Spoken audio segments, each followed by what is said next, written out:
There's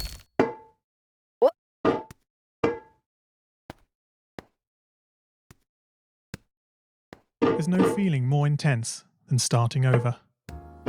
If you've broken your Scratch project moments after you've shared it, as I have, or you've spent hours working on a project only to notice too late that one of your sprites has unexplainably gone missing.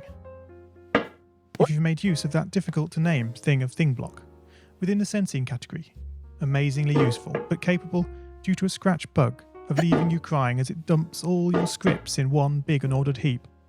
If you've made real progress coding a game over the course of the week, only to come back the next day to discover you weren't even logged in, nothing has been saving. Starting over is harder than starting up. If you're not ready for that, like if you've already had a bad day at school, then what you're about to go through may be too much. Feel free to go away and come back.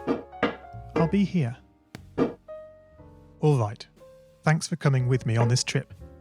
I'll understand if you need to take a break at any point. Just find a safe place to stop and remember to pause the game by pressing P.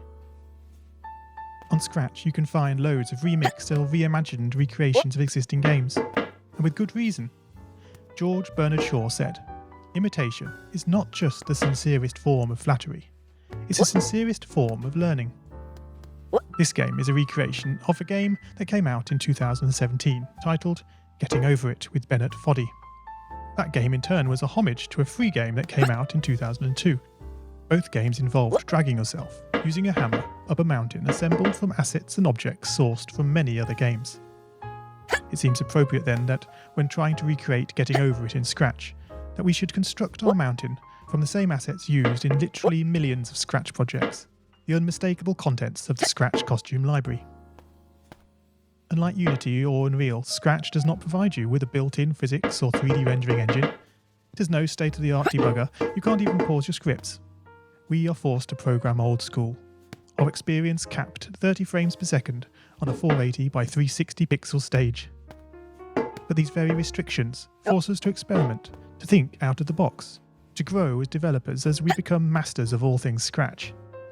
And let's not forget, what we lack in technology, we make up for in community.